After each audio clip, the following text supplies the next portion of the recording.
السلام علیکم ورحمۃ اللہ وبرکاتہ۔ دوستوں، آپ تمام لوگوں کا ہمارے اس YouTube channel Teach Yourself میں بہت بہت استقبال ہے۔ اگر ہماری یہ کوشش آپ کو اچھی لگ رہی ہو اور اس سے آپ کا کچھ علم میں فائدہ ہو رہا ہو تو اسے زیادہ سے زیادہ شیئر کریں، لائک کریں، تاکہ یہ باتیں دوسرے لوگوں تک بھی پہنچ سکے۔ تو دوستوں، آج کے اس ویڈیو میں ہم آپ کے خدمت میں کچھ نئی احادیث اردو اور انگلش ترجمے کے ساتھ پیش کر رہے ہیں۔ حدیث نمبر 17، لا يلدغ المؤمن من جحر واحد مرتين، لا يلدغ المؤمن من جحر واحد مرتين، رواہ البخاری والمسلم۔ ترجمہ: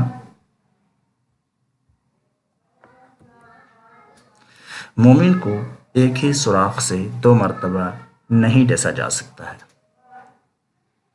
مومن کو ایک ہی سوراخ سے 2 مرتبہ نہیں ڈسا جا سکتا ہے۔ A believer can't be beaten twice from the same hole. A believer can't be beaten twice from the same hole. حدیث نمبر 18، ليس الغنى عن كثرة العرض ولكن الغنى غنى النفس، ليس الغنى عن كثرة العرض ولكن الغنى غنى النفس، رواہ البخاری۔ ترجمہ: مالداری مال کی کثرت سے نہیں ہوتی ہے، بلکہ حقیقی مالداری تو دل کا مالدار ہونا ہے۔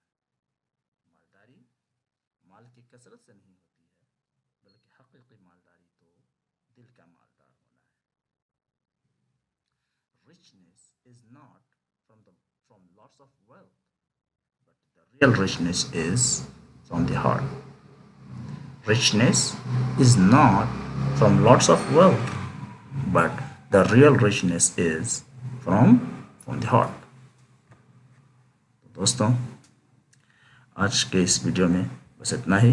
انشاءاللہ پھر جلد ملتے ہیں کسی دوسری ویڈیو کے ساتھ۔ جب تک اپنا خیال رکھیں، خوش رہیں، اور اس ویڈیو کو زیادہ سے زیادہ لائک کریں، شیئر کریں، اور ہمارا چینل سبسکرائب کرنا بالکل نہ بھولیں، تاکہ جب بھی کوئی نیا ویڈیو اپلوڈ کیا جائے تو اس کا فوراً نوٹیفیکیشن آپ کو مل جائے اور آپ اسے مس نہ کریں۔ السلام علیکم ورحمۃ اللہ وبرکاتہ۔